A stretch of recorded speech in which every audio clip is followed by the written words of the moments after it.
For those of us who don't know, can you start by telling us about what the Office of the State Auditor does? Well, certainly.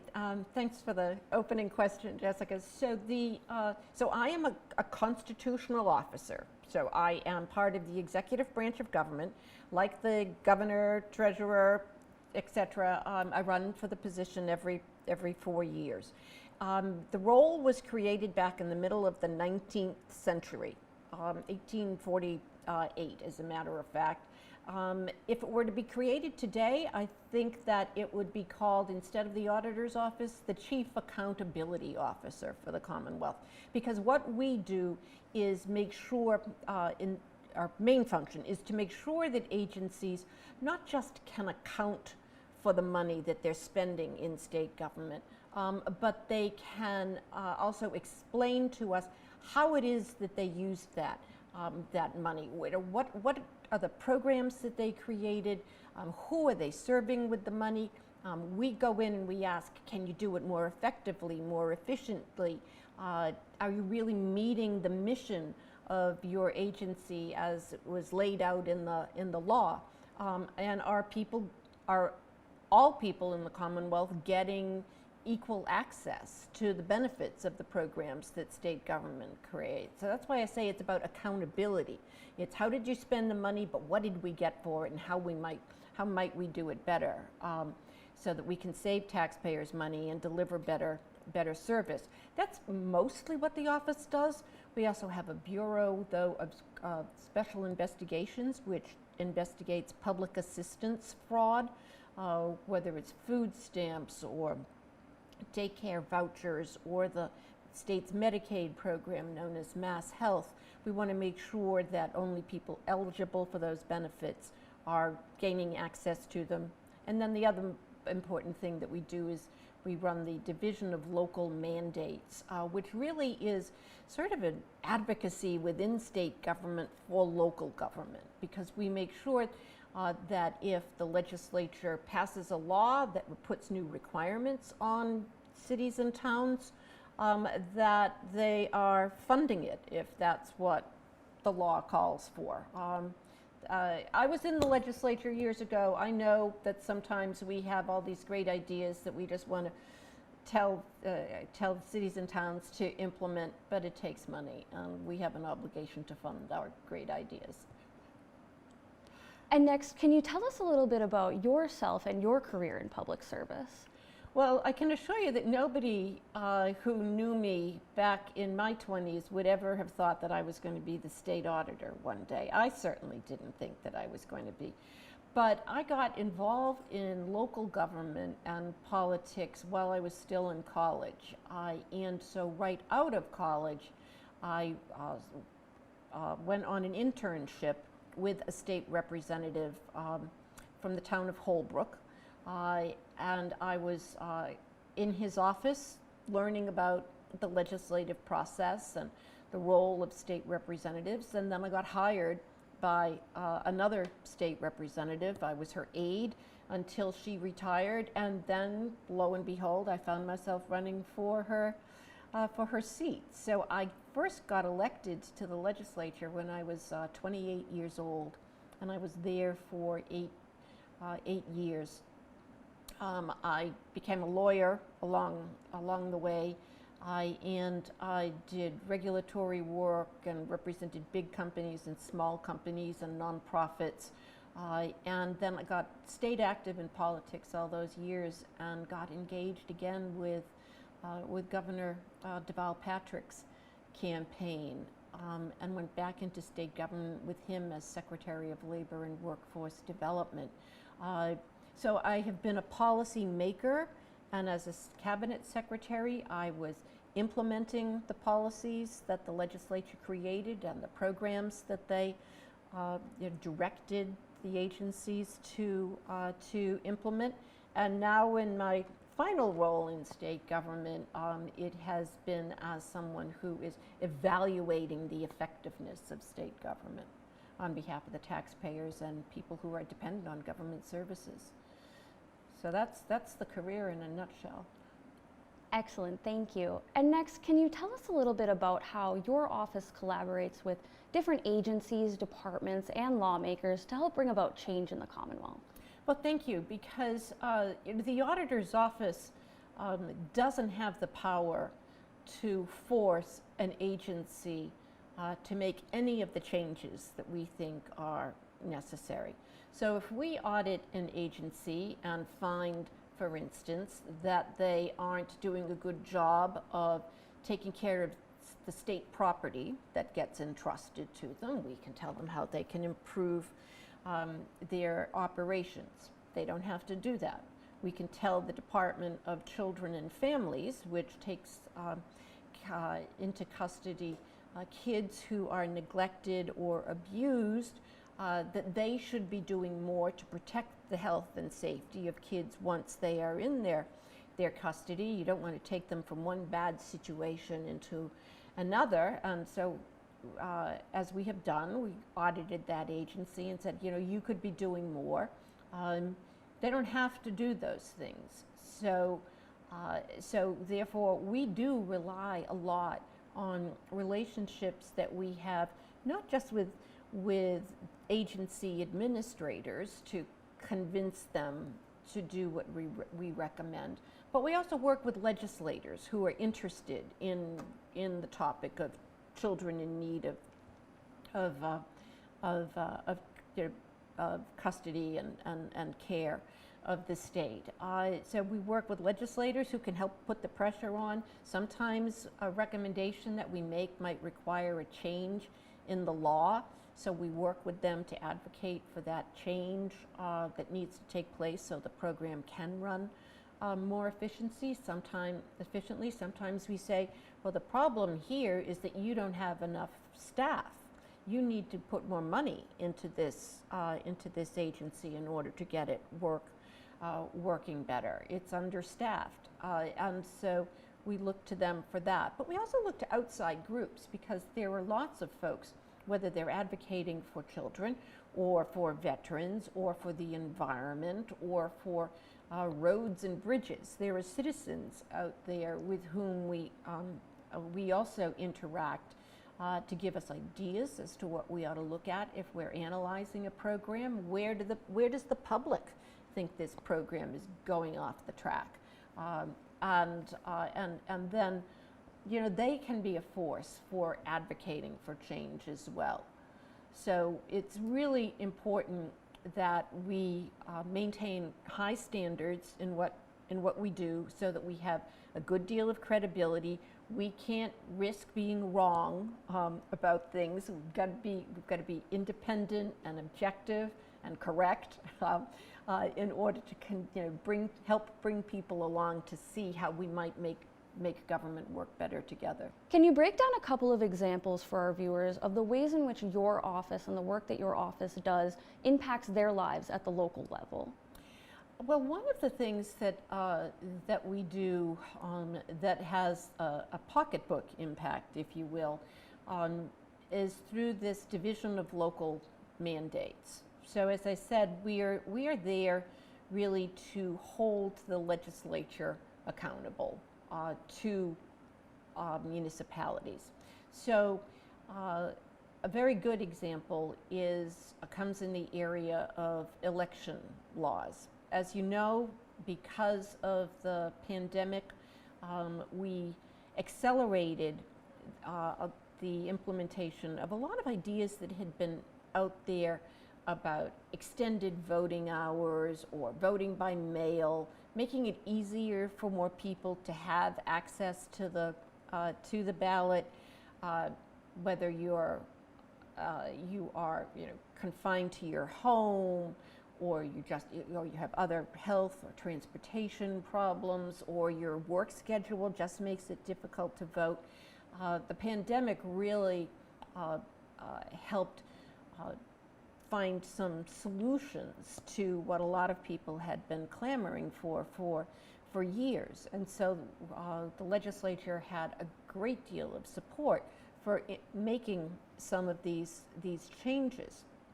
Now, those changes in the law have to get implemented by somebody, and falls to the cities and town clerks across the Commonwealth. They are typically the chief elections officials. They run the elections. They publish the ballot, and they provide the security, and they do the check-ins. I mean, believe me, it's a complicated it's a complicated process, and you've got to be very precise about how you're doing things, obviously.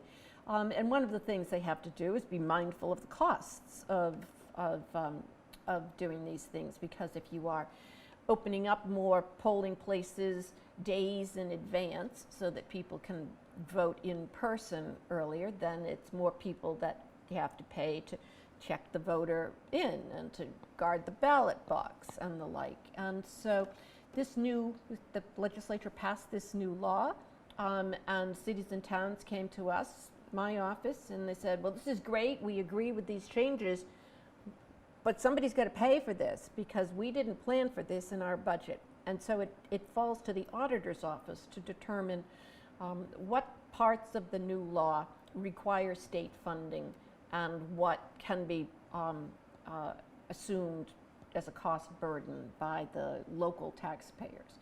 And so we go through this process working, getting the information from every city and town as to what the costs are by category. How much did it cost for the printing of the ballots? How much did the police details cost? How much did it cost for advertising, for renting booths to put in temporary installations? And so we collect that information and then go to the legislature with the information so that they can fund it. A big change just occurred in elections, not just with the changes that the legislature made about making it easier to vote, but they also, on the basis of the most recent federal census, drew new district lines for members of Congress and for state legislators, House and Senate members, and the like. And the redrawing of those lines at the state level caused a lot of lines to be drawn or redrawn at the local level, because new precincts were created and some precincts were split in pieces. And so we just collected information from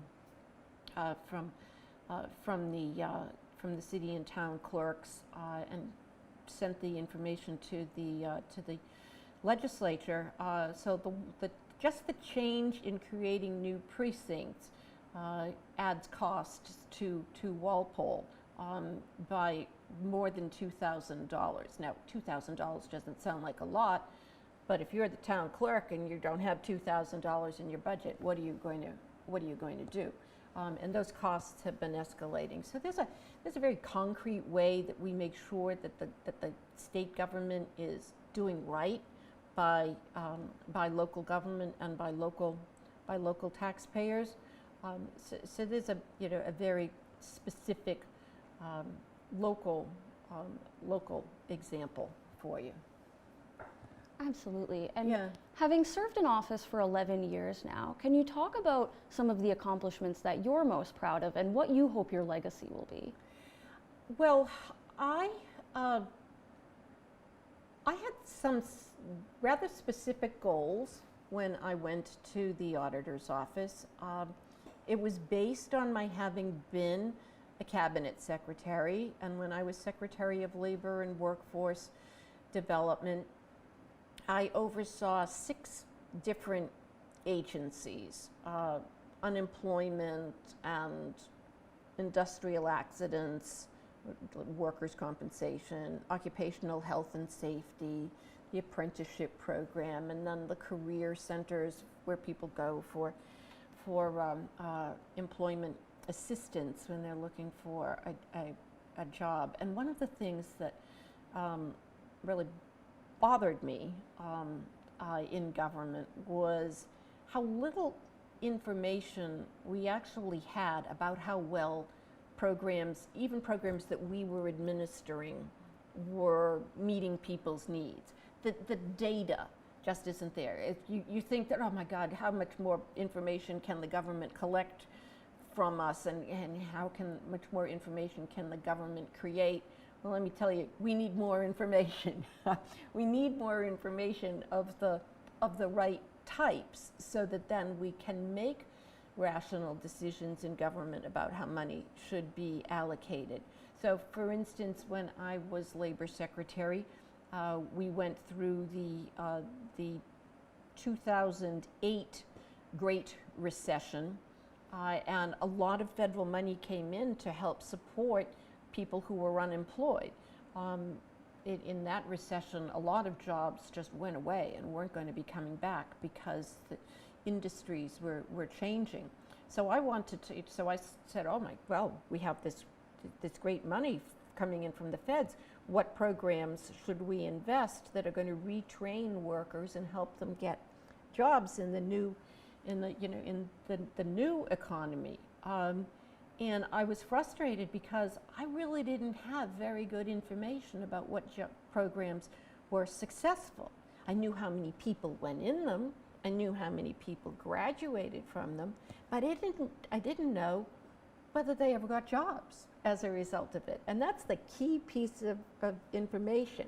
So one of my goals was to try to help agencies in state government, as the auditor, realize the importance of the data that they were collecting, but also the kinds of data that they should be collecting, so that they can do a better job of ensuring that government, that they're working effectively, and that there's a lot of agencies that serve the same populations. If you think of children, clearly they come in contact with the government through the school system, but they may also use the services of the Department of Developmental Disabilities, or they maybe need public health services or mental health services, or they could need the intervention of the Department of Children and Families. Just to name a few of the organizations that collect data about kids and how they're doing and what kind of danger they may be in, physical, emotional, what their educational needs are and the like. But those agencies aren't necessarily sharing all the information that they have about that child. And so in some of our audits, we would say things like, well, this agency, do you know that this agency is also collecting information that would be relevant to the population that you're serving? Why don't you do some sharing of information across government? Collaboration just comes naturally to me, and I see, there are a lot of problems that when you have to work with other people rather than just do things on your own. But you can get a much better result if you have more relevant information in front of you. So pushing agencies to collaborate and to collect and use more information so that they can improve services is something that I have really advanced as the auditor, as the state auditor. One of the other things that has been extremely important to me actually goes back to one of the questions that you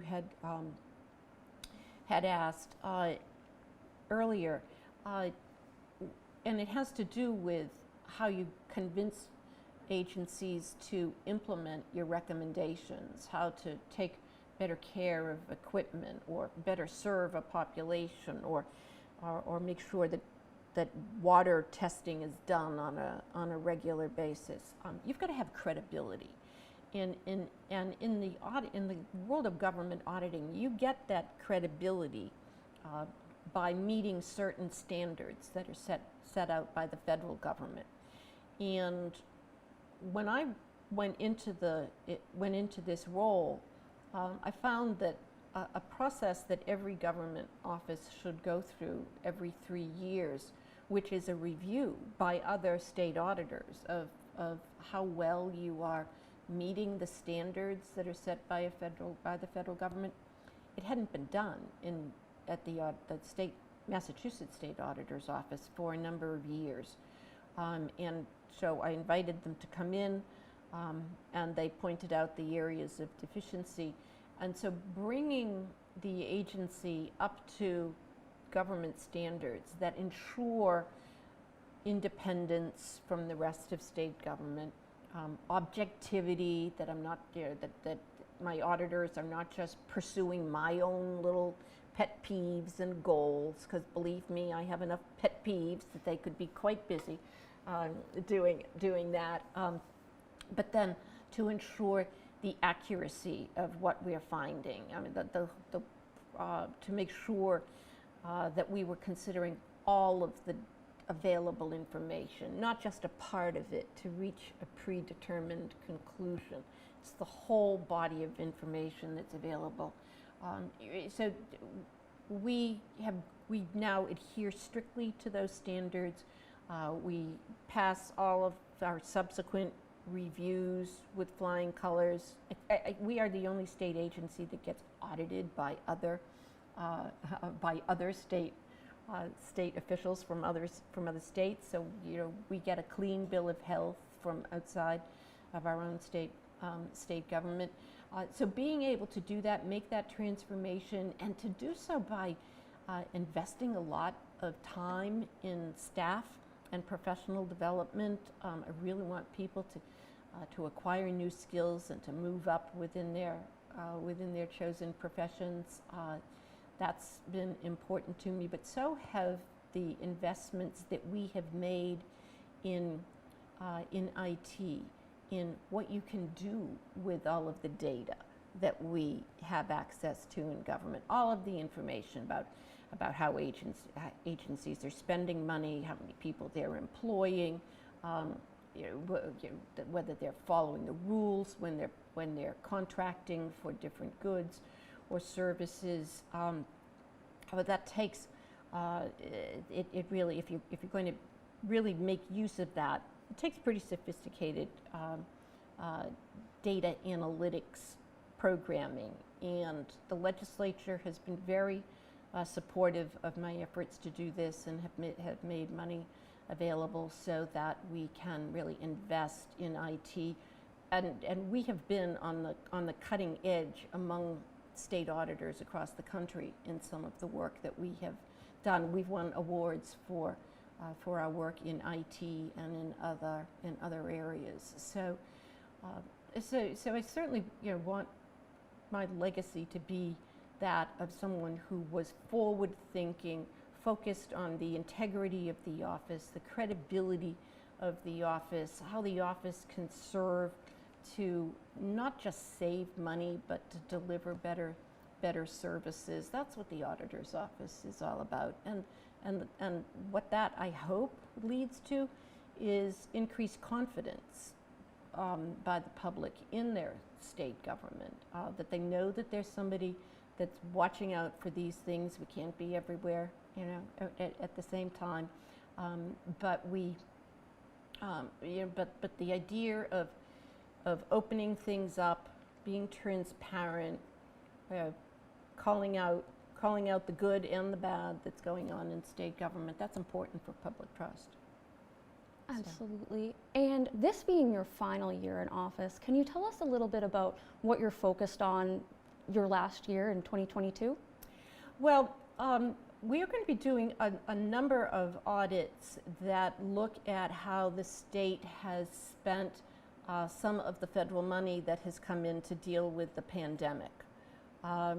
So there's been billions of dollars that has come into Massachusetts. Some of it has gone to individuals through, for instance, the unemployment assistance program of the state. That has received the bulk of the $41 billion, I think, that has come to to the state.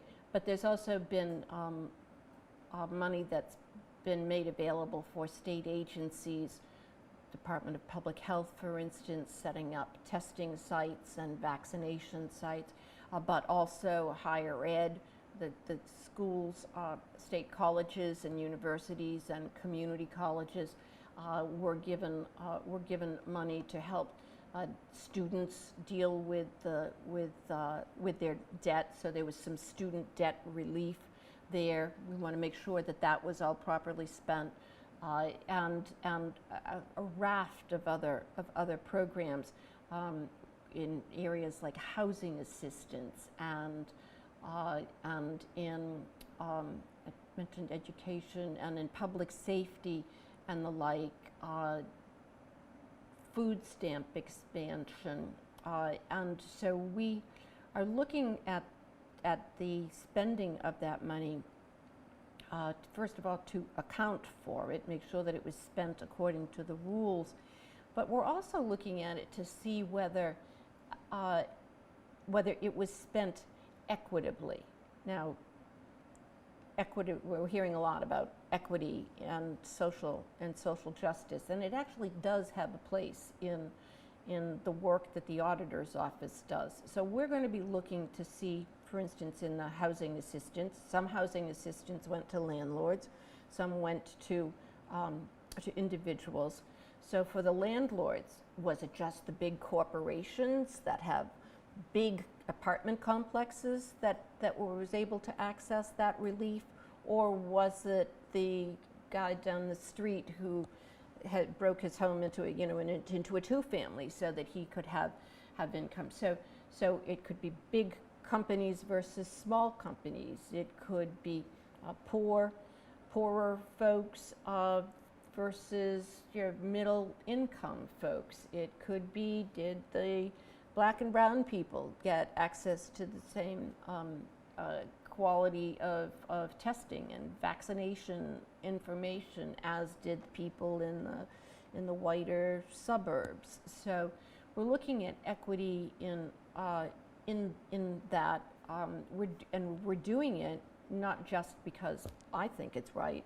It's equity has always been a part of what we do when we look at criminal justice programs, for instance. I want to see who's benefiting from certain criminal justice programs and not. But it's always been a part of what we do.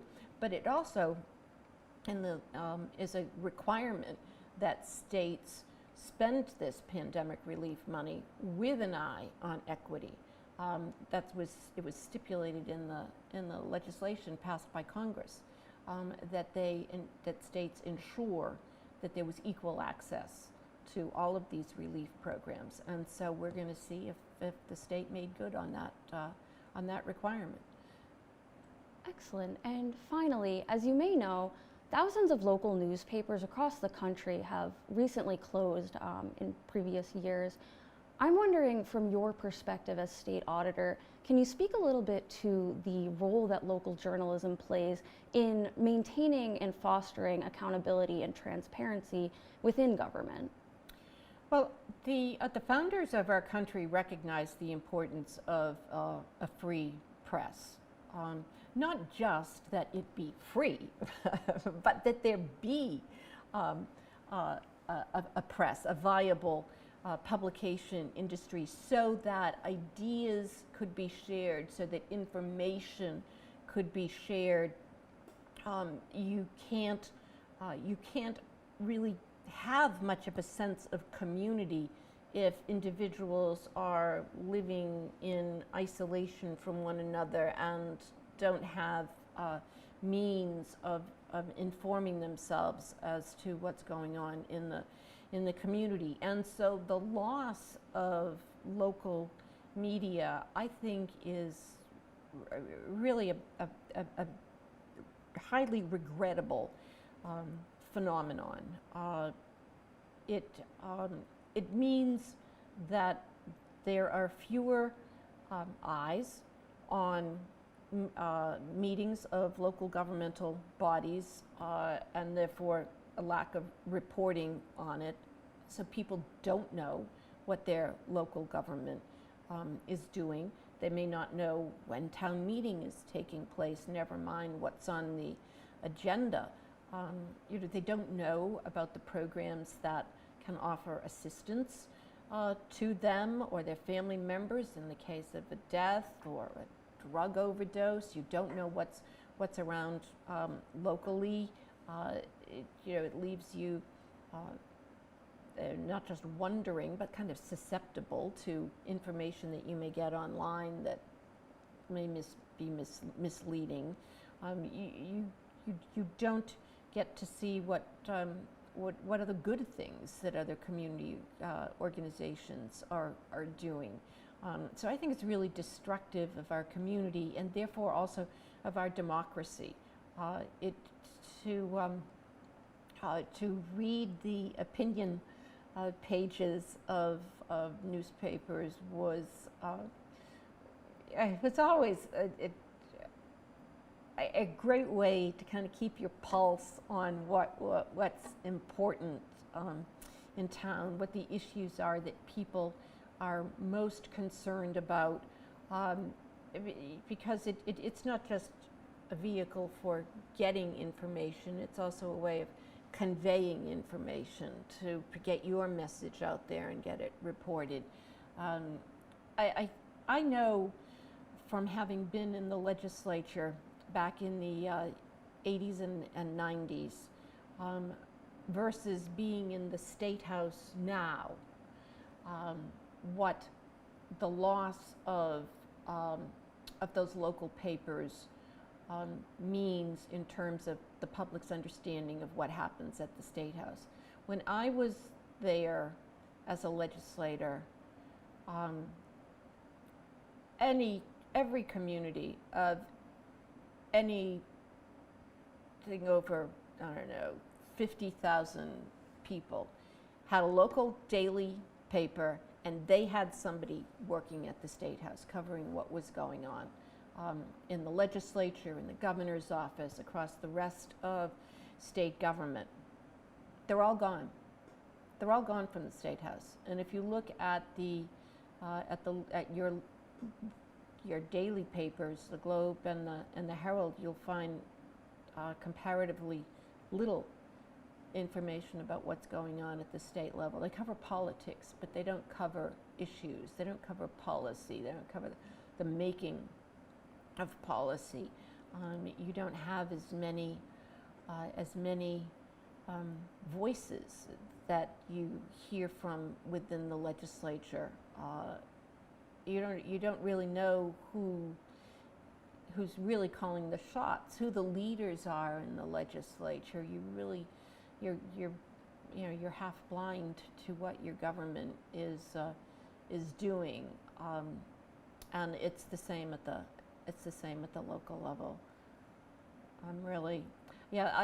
Even in my local paper was a weekly, and even 5 years ago when I first moved into Easton, it was focused just on Easton, and now it's grown to cover so many towns. Honestly, sometimes you don't even find any Easton news in it. So I really have a great deal of sympathy for the loss of the Walpole paper.